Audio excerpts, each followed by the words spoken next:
The attack of the blood-marked berserkers had caught the Rangers off guard. Their rage was terrifying, their strength unnatural, but the ambush had left something valuable behind. An opportunity. Tracking the crazed barbarians through the snow, the Rangers now find themselves on the edge of one of their encampments. It's a grim, eerie sight. In the center stands a large, tattered tent surrounded by crude wooden tripods, each one decorated with feathers, animal claws, and strange leather pouches. These fetish stands, as locals call them, serve as shrines to the dark powers the berserkers worship. Beneath each stand, bundled offerings rest in the snow. The Rangers know these bundles may contain treasures, relics looted from the city, and possibly even clues to the Herald, the mysterious figure whose arrival haunts the minds of wizards everywhere. And those clues, well, there are those who would pay dearly for such knowledge. The Rangers must now decide whether to raid the camp, risk disturbing whatever lurks within, and uncover the secrets hidden among the barbarians' offerings.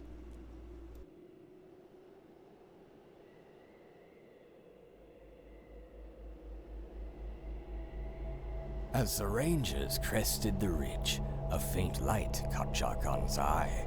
He glanced at Bartholomew, noticing the burning icon the wizard carried had begun to glow softly, its embers growing brighter with each passing second. Genevieve, standing beside him, followed his gaze. "That's not a good sign," she muttered, her hand gripping her spear instinctively.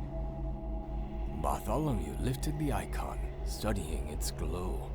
"It's reacting to something," he said, his voice a whisper. He pointed down towards the barbarian camp. "Look, down there, at the totems, the same glow." The group looked down into the camp, where several totems and statues, each one adorned with feathers, animal claws, and strange pouches. Beneath them, faintly visible in the gloom, the same eerie light flickered, mirroring the glow from Bartholomew's icon.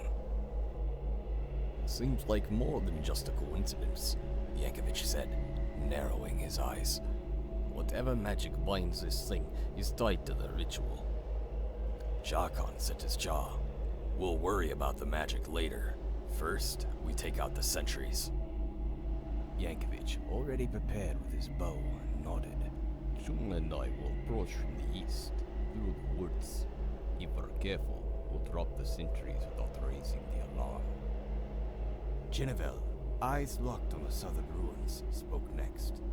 Jarkan and I will slip in from the south, using the ruins for cover. Once the sentries are down, we'll head for the fetish stands. There's power in those offerings, and answers too. Wolfgang, standing alongside Modi, gave a grunt of agreement. Modi and I will hold in reserve, deeper in the eastern woods. If things get messy, we'll be ready to break the line. Mudbud, fidgeting nervously next to Bartholomew, spoke up. "And what about us? Do we just sit here and hope for the best?" Bartholomew, still observing the glowing icon, responded. "For now, yes. We remain on the ridge. If things go awry, we'll be the last line of defense."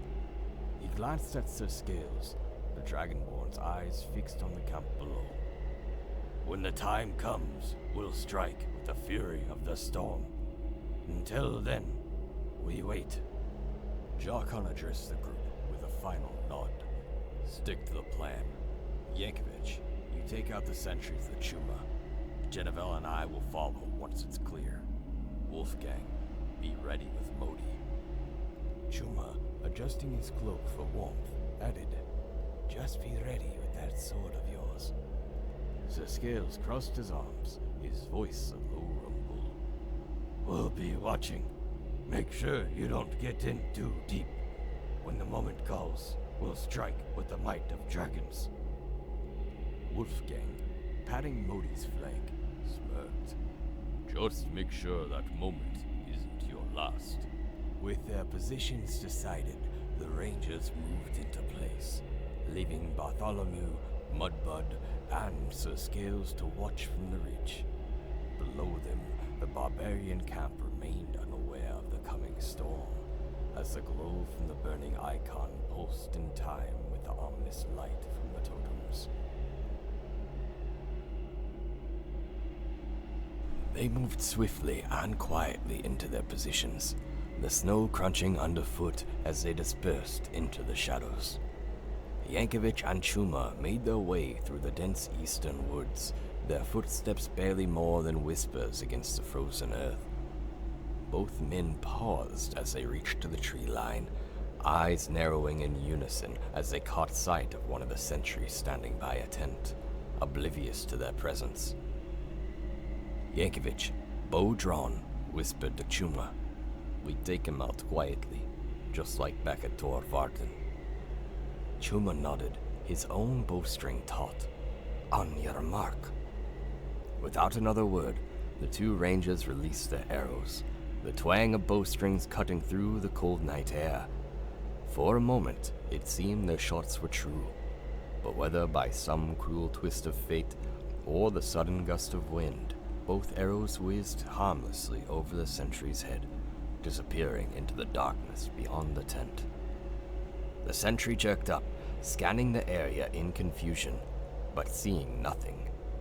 He scratched his head and returned to his post, unaware of how close he'd come to death.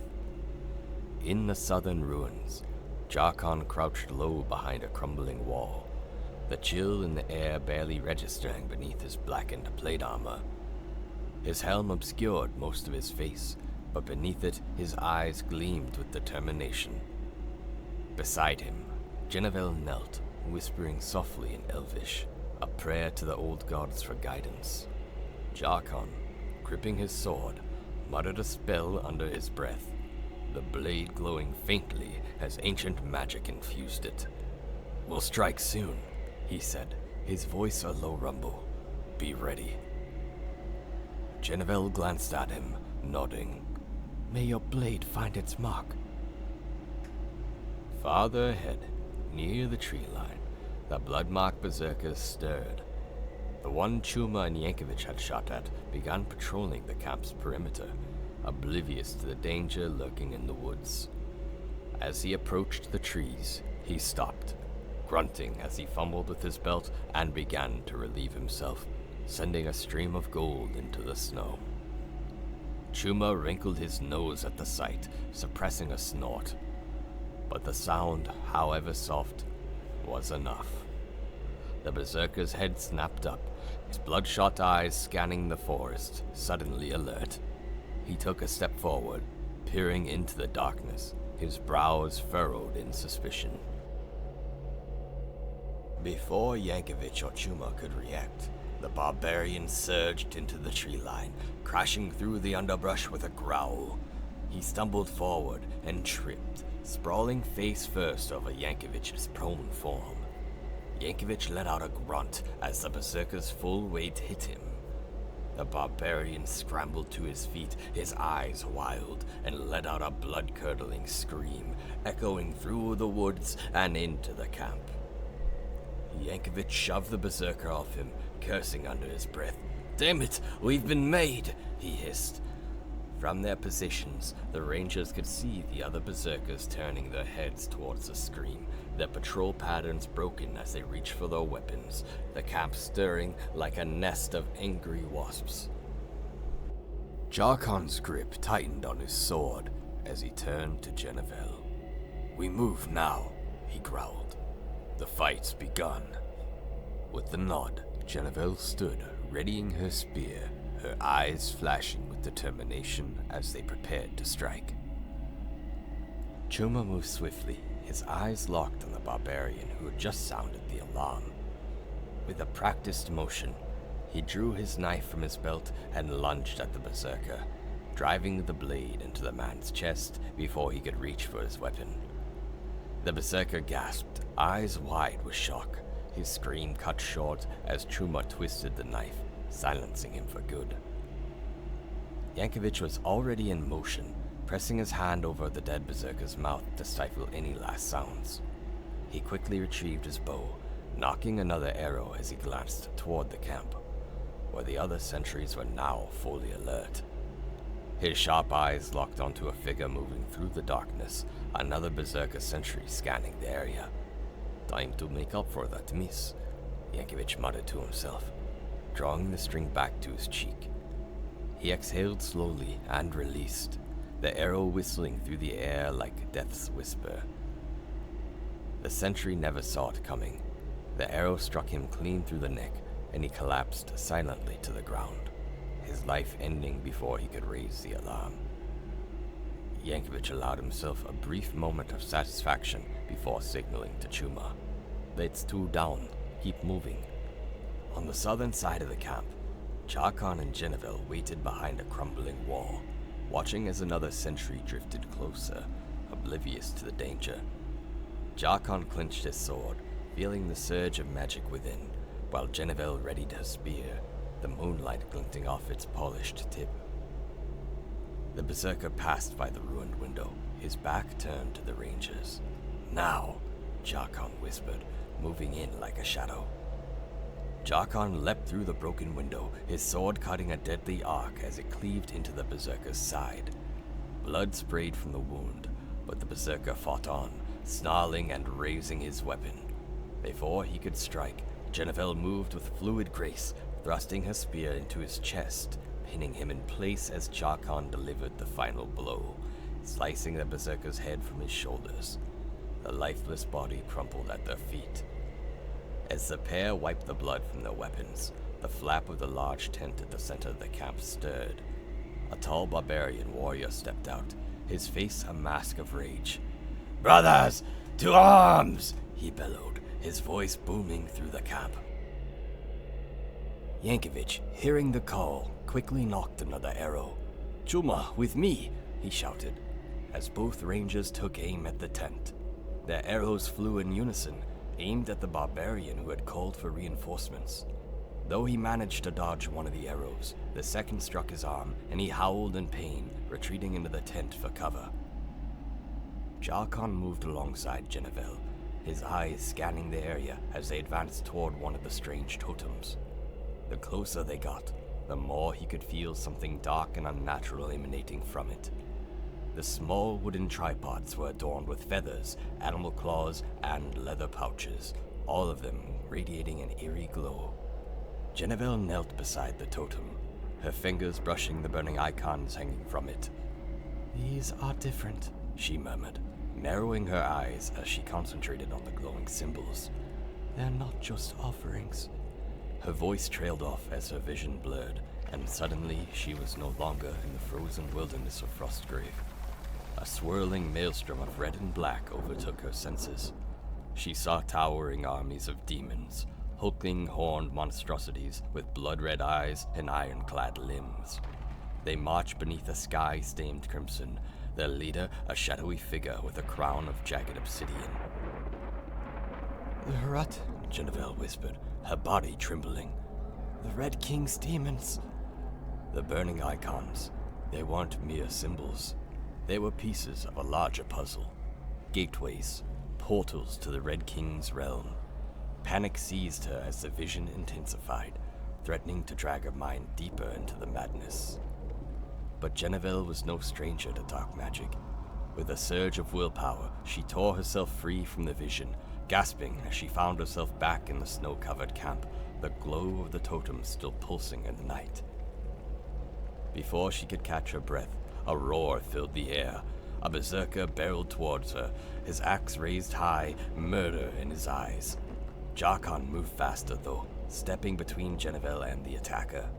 His black plate gleamed under the cold moonlight, and as he raised his sword, the red stone embedded in the armor pulsed with a strange light. For a split second, the berserker's ferocious expression wavered, his eyes flicking to the glowing stone. There, deep in those wild eyes, Charkon saw it. Fear.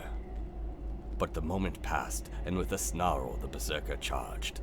Jarkon met him with a ferocious swing, his blade cleaving through muscle and bone, sending the barbarian crashing to the ground in a lifeless heap. Jeneville staggered to her feet, still shaken by the vision, but her resolve steeled. We need to destroy these totems, She said, breathless. they're connected to something far worse than we imagined. Jarkon wiped the blood from his sword, his eyes never leaving the battlefield. We'll deal with it. Stay close. A fresh battle cry echoed through the camp as another barbarian stepped out of the tent, sword in hand, rallying the remaining berserkers. The fight was far from over. Chuma and Yankovic exchanged glances as they moved toward one of the strange totems near the tent, cautiously pulling apart the bundles of burning icons. The warmth from the fiery symbols unnerved them both, the weight of the dark magic in the air palpable. These things are not of this world, Chuma muttered, studying the twisted markings on the leather pouches. His fingers traced the symbols as a wave of nausea rolled through him. Something far worse than the berserkers has a hand in this. Yankovic remained silent, his eyes darting toward the tent, scanning the camp for any sign of trouble. Let's just grab what we can and get out, he finally said, slinging the bundles into his pack. The quicker we can finish this, the better. Suddenly, an earth-shattering roar echoed from the western edge of the camp. The rangers froze, eyes widening as two hulking figures emerged from the shadows. Snow trolls, twisted and mutated beyond recognition, their forms massive and grotesque, their flesh barely clinging to their icy bones. Snow trolls, Yankovic hissed, his bow immediately in his hand. Damn, they're bigger than I expected. From the southern ruins came another sound, the piercing howls of two undead wolves, their bodies decayed and skeletal, driven mad by the scent of fresh blood. They loped towards the camp, their eyes burning with hunger. And as if that wasn't enough, from the east, ghouls began creeping out from the ruins, their emaciated forms slunk toward the camp, eager to feast on the chaos. They're everywhere, Chuma muttered, glancing over his shoulder as he nocked an arrow, ready to defend the camp.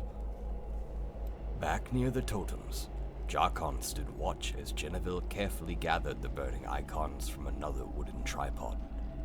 The sinister glow from the symbols flickered ominously in the cold night air, their power undeniable. Jarkon tightened his grip on his sword, his gaze never leaving the surrounding chaos. Whatever these are, he said, they're drawing everything toward us. Jeneville placed the last of the burning icons into her pouch, nodding. We need to hurry before more of them come. As she turned to move, a berserker rushed from the shadows, his eyes filled with bloodlust. Jarkon stepped forward, his massive sword swinging in a deadly arc. The blade caught the berserker in the side, tearing through flesh and bone with brutal precision. But the barbarian, fueled by some dark magic, did not fall. His body ignited with demonic flame, his muscles bulging as he let out a guttural roar. Stay back, Jarkon ordered, raising his sword again. The berserker's eyes glowed red with fury, and he charged, his flaming body bearing down on the knight. But Jarkon met him with a calculated, deadly strike, cutting deep into the barbarian's chest. With a roar of his own, Jarkon followed through, his gauntleted fist smashing into the berserker's face, the force of the punch shattering his jaw. The berserker fell to the ground, finally dead. Jeneville moved quickly to Jarkon's side, her eyes wide. That flame, it wasn't natural. Jarkon wiped the blood from his blade, his expression grim. Nothing here is. As Bartholomew, Mudbud, and Sir Scales prepared to charge down the hill and join the fray, something strange began to happen. The very air around them shimmered, the ground beneath their feet trembled, and reality itself started to bend. The earth quaked, and suddenly the landscape began to shift. Mudbud blinked in confusion. Ah, Master, is it just me, or is the ground moving? Bartholomew raised his staff, eyes narrowing as the land beneath them twisted and warped like fabric being stretched. No, he said, his voice edged with alarm. Something far worse is happening. The ridge they stood upon was suddenly pushed far away, miles beyond where the camp lay. The world distorted, as if reality itself cracked apart, and before their eyes, the distance between them and the other rangers became insurmountable. The landscape spiraled and rose, trapping Jarkon, Geneville, Chuma, and Yankovic on a towering plateau far in the distance. Sir Scales dug his claws into the trembling ground, his deep voice filled with concern. Master Bartholomew, the others, they're too far now. What sorcery is this? Bartholomew clenched his jaw, staring into the distorted space that had ripped them from their allies. It's not sorcery. This is something far older than that. The totems, the burning icons, it's all part of this madness. He gripped his staff tightly, eyes glowing with frustration. We're not just separated by distance. We've been pushed into a different layer of reality. Mudbud swallowed hard. A different layer? You mean like another world? Bartholomew nodded grimly. Something like that, and we need to find a way back, fast. As the plateau rose higher, the land around them twisted in on itself, leaving only fractured, unfamiliar terrain. There was no visible path to the other ranges, no way to return, at least not by normal means. Sir Scales, ever loyal, stood firm. Wherever this path leads us, we will find our way back to them. Bartholomew looked over the endless distance between them, the crack in reality shimmering faintly. We better hope we do, before it's too late. The air shimmered and crackled as reality continued to warp. The ground beneath the rangers' feet still unstable from the unnatural forces at play. With a deep guttural growl, Wolfgang and Modi sprang from their hidden position in the eastern woods. Modi's powerful form thundered forward like an avalanche, while Wolfgang's movements were swift and deadly as they both surged toward the approaching ghouls. The ghouls are on us, Wolfgang shouted, his sword gleaming in the fractured moonlight as he sprinted alongside his loyal companion. Modi roared in agreement, his great bulk crashing through the undergrowth with terrifying speed, cutting off the ghouls before they could reach the rest of the rangers. Wolfgang's voice cut through the chaos as he slammed into the first ghoul with a bone-crushing swing of his sword. Keep the pressure up. We've got to hold the line. On the plateau, Yankovic steadied his breath, drawing his bowstring back as he aimed at one of the monstrous snow trolls barreling at them. The troll's deformed, frostbitten body gleamed in the shifting light, its rage palpable as it stormed across the battlefield. Yankovic released his arrow, the sound of the strings snapping filling the air. The arrow soared through the crackling sky, striking the troll with devastating force. "Keep coming, beast! I'll pin you to the earth!" Yankovic shouted, though the triumph was short-lived. Despite the arrow embedding deep into its icy flesh, the troll barely slowed, its bloodshot eyes locked onto its prey. "Damn thing just keeps coming!" Chuma, still steady beside him, loosed his own arrow at the troll, but fate was against him this time. The arrow flew wide, missing the creature entirely.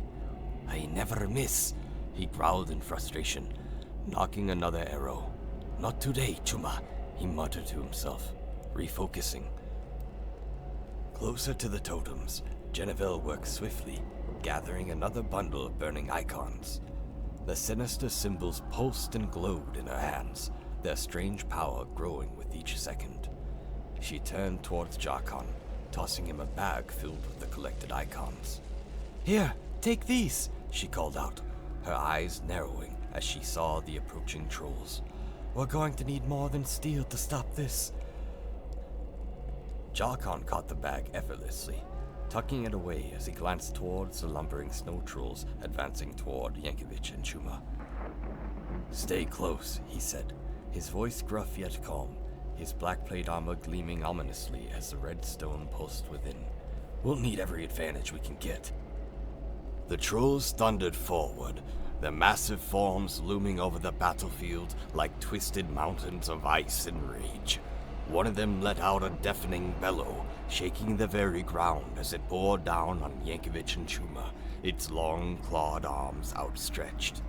At the same time, the undead wolves finally reached the edge of the camp, their decayed forms bounding through the ruins.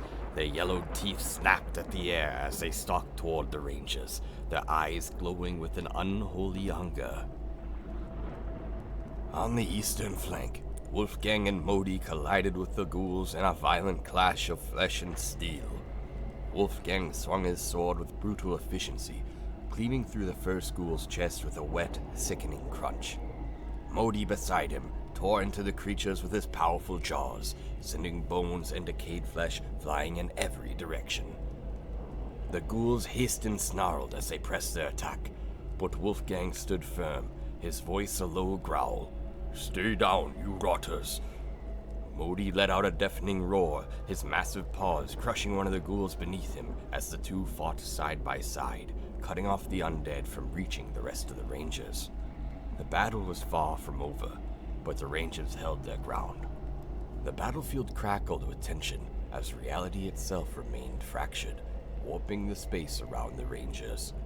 The monstrous roars of the snow trolls echoed through the camp, sending shivers down their spines. Chuma, steady in his position, drew his bow once more and took aim at the wounded troll. His fingers tightened on the bowstring as he released, the arrow cutting through the air. "Hold still, damn you!" Chuma muttered through clenched teeth. The arrow struck, but the troll's thick, ice-covered hide absorbed the blow. The massive creature let out a guttural growl, barely noticing the attack as it continued its relentless advance. "I swear, these trolls get thicker hides every time," Chuma muttered, already reaching for another arrow. Beside him, Yankovic scowled. "I'm done with arrows bouncing off these monsters," he grumbled, quickly fashioning a fire arrow from his supplies. He touched a flame to the tip of the arrowhead, the fire flickering in the shifting light. With a quick draw, he fired, hoping the flames would catch and consume the troll. The fire arrow streaked towards the troll's hulking form, but as it struck, the flame sputtered out against the frost-encrusted hide, leaving nothing but a charred mark. "Curse it!" Yankovic spat. "The damn thing shrugged it off!"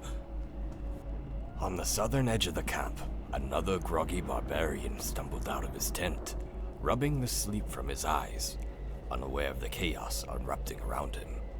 But he had no time to react. Jarkon's massive form was upon him in an instant. With a swift, controlled motion, Jarkon swung his blade, the flat of his sword smashing into the side of the barbarian's face with a solid thud. The barbarian staggered, dazed and stumbling backward from the sheer force of the blow. "Good morning," Jarkon muttered under his breath, stepping forward in challenge. Genevieve, standing near one of the totems, watched the unfolding chaos with a calm intensity. Her eyes darted between the rangers, assessing who would need her healing touch first. Blood, fire, and steel filled the air as the trolls pressed closer, their mutated maws howling as they neared Chuma and Yankovic. The stench of death from the undead wolves was unmistakable, and yet the air seemed charged with something far more ominous than just the battlefield. Jen kept her hands ready, her healing magic bubbling beneath the surface, waiting for the moment it was needed most. But for now, she could only watch. The trolls' growls grew louder as they barreled toward Chuma and Yankovic, the ground shaking with each massive step. The wounded troll's eyes gleamed with hatred, its mutated form twisting unnaturally as it surged towards Chuma, snarling like a wild beast. "Steady," Chuma whispered to himself, gripping his bow tighter. The barbarian who had been stunned by Jarkon's blow finally recovered, shaking his head as he growled in fury. He swung his axe wildly at Jarkon, but the ranged knight was quicker. With a swift motion, Jarkon slashed across the barbarian's chest, sending him stumbling backward, blood pouring from the wound. Jarkon didn't give him a moment to recover, pressing his advantage and driving the barbarian back with relentless strikes. The red stone in Jarkon's black plate pulsed faintly once more, the eerie glow catching the barbarian's eye. For a split second, the rage in the man's eyes wavered, replaced by a flash of fear. But it was too late. Jarkon's next strike cut deep, sending the barbarian crashing to the ground in a pool of his own blood. On the eastern flank, Modi was locked in fierce combat with the ghouls. One of the undead lunged at the grizzly, but Modi was faster, swiping his massive claws across the ghoul's chest. The sickening crunch filled the air as the creature felt the full force of the bear's blow. Modi let out a triumphant roar, his fur bristling as he prepared for the next attack. Wolfgang, meanwhile, found himself in a deadlock with the ghoul he faced. The creature's axe met Wolfgang's sword with a clang of steel, the two pushing against each other, neither gaining the upper hand. "You're not getting through me, rotter," Wolfgang growled, his muscles straining as he held the ghoul at bay. The tide of battle shifted constantly, and though the rangers held strong, the looming presence of the trolls, the undead, and the reality-warping forces surrounding them left the outcome uncertain. The air was thick with the sound of battle, the clash of steel, the roars of the trolls, and the howls of the undead wolves. As the chaos continued to unfold, another barbarian stumbled from his tent, still groggy but quickly becoming aware of the battle raging around him. Jarkon, having just finished off the previous barbarian, stood tall, his black plate gleaming in the warped light of the battlefield. Without hesitation, he turned and charged the newly awakened foe, his massive sword swung in wide arcs as he bore down on the barbarian. "You'll meet the same fate as the others," Jarkon muttered under his breath, his eyes focused and determined. Meanwhile, Yankovic and Chuma found themselves in a dire situation. The trolls were closing in fast, their monstrous forms filling the air with terrifying howls.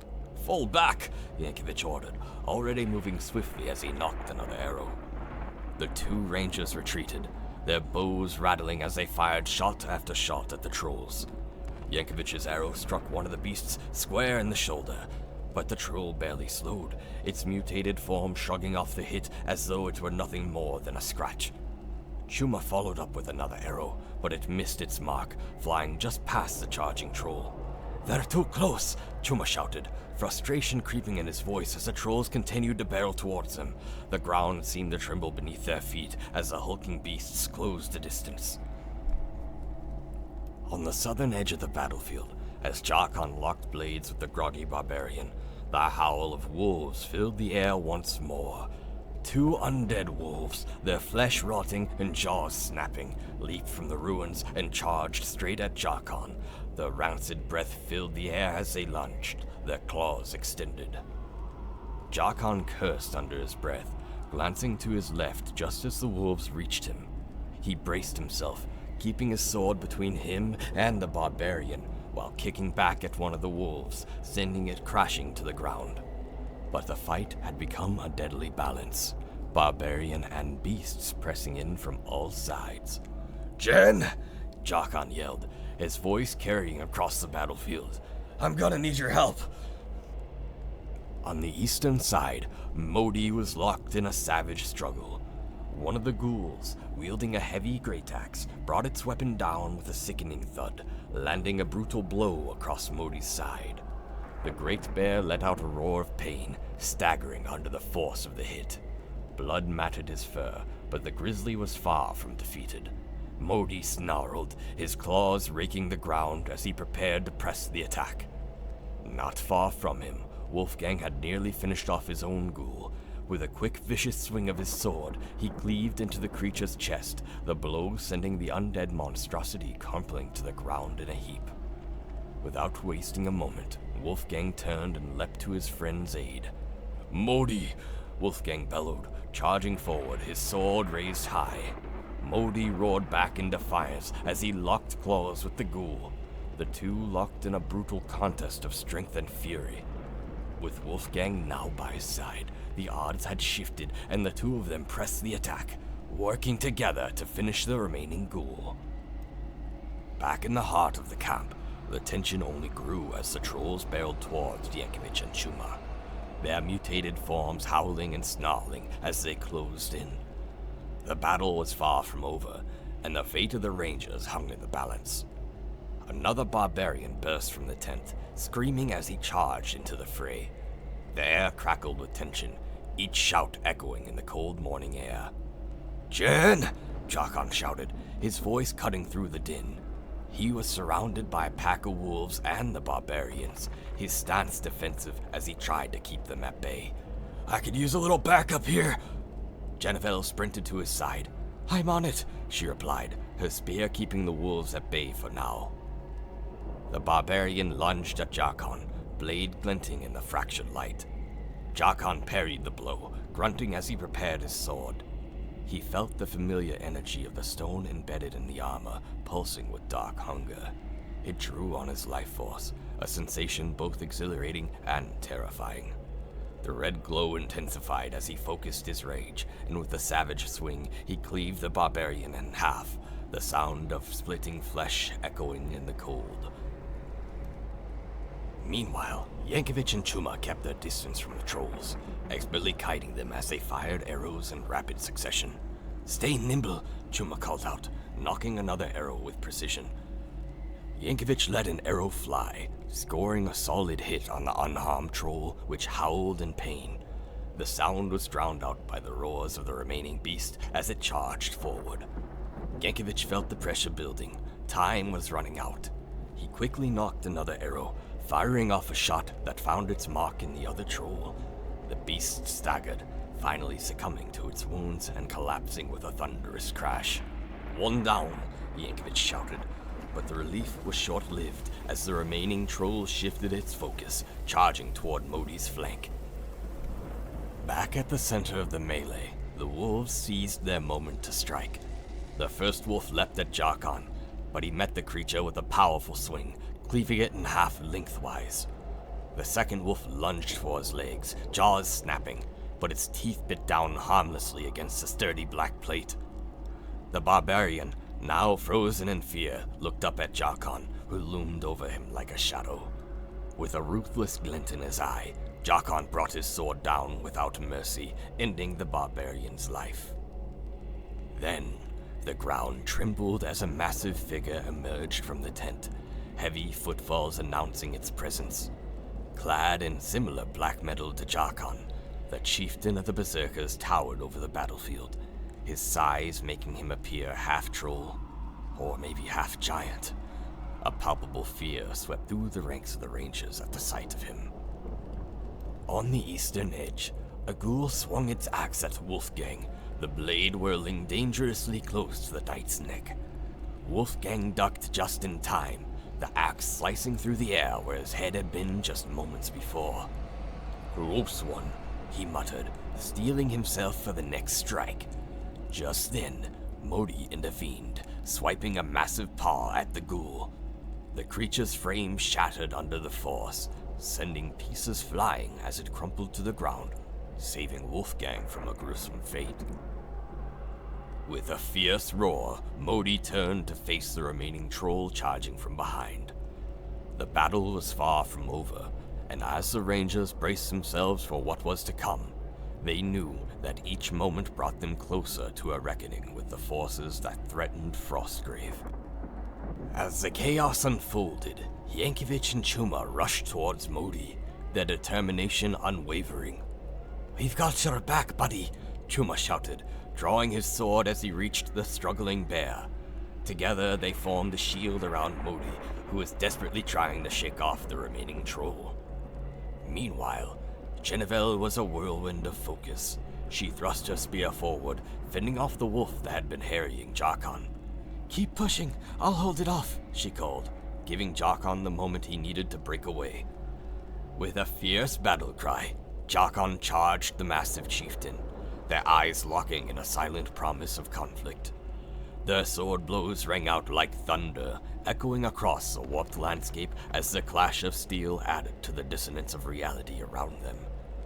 Jarkon struck first, embedding his sword deep into the chieftain's side, the impact reverberating through his arms. "Hold on, Wolfgang," Genevieve called, feeling the rush of magic as she began to weave healing energy. she turned her attention to the wounded Wolfgang and Modi, the light of her power encircling them like a gentle embrace. You're not done yet. The wounds on Wolfgang began to close, strength returning to his weary body, while Modi's heavy breathing steadied, renewed by her touch. Yankovic, seizing the moment, climbed onto the back of the troll as it struggled against Modi's powerful grip. "This ends now," he yelled, plunging his sword into the back of its neck with a fierce thrust. The beast fell lifeless to the ground, leaving Modi to shake off the remnants of the battle. But the danger was not over yet. An undead wolf lunged at Genevieve, snapping its jaws as she twisted away, neither gaining ground in their deadly dance. "Get back, you foul creature!" she growled, thrusting a spear in a defensive arc. In the midst of the chaos, the chieftain retaliated against Jarkan. With a mighty swing of his weapon, he struck Jarkan hard while the knight's sword remained lodged in his side. The impact sent a shudder through Jarkan's black plate, which dented for the first time, a stark reminder of the chieftain's terrifying strength. Seeing his friend in peril, Wolfgang's instincts kicked in. He rushed towards Jarkan, ready to lend his strength, but paused when he noticed Genevieve struggling against the wolf. "I'll help you," he called out, sprinting to her side, ready to face the creature together. As the battle raged on, the Rangers could feel the weight of the realities colliding around them. Each clash of weapons and roar of monsters echoed the growing tension, a promise of more turmoil yet to come. The chieftain raises his sword, ready to strike Jarkan for a final time. Chuma and Yankovic exchanged urgent glances. "Jarkan's in trouble!" Chuma shouted, determination igniting in his eyes. Without hesitation, they charged toward the massive chieftain, ready to help their companion. "Let's give him the opening he needs," Yankovic added, his voice steady despite the chaos. They engaged the chieftain, distracting him with swift strikes. "Keep him off balance," Yankovic urged as he ducked under a wild swing. With a fierce battle cry, Jarkan ripped his blade free from the chieftain. "Now!" he yelled, fueled by the urgency of his companions.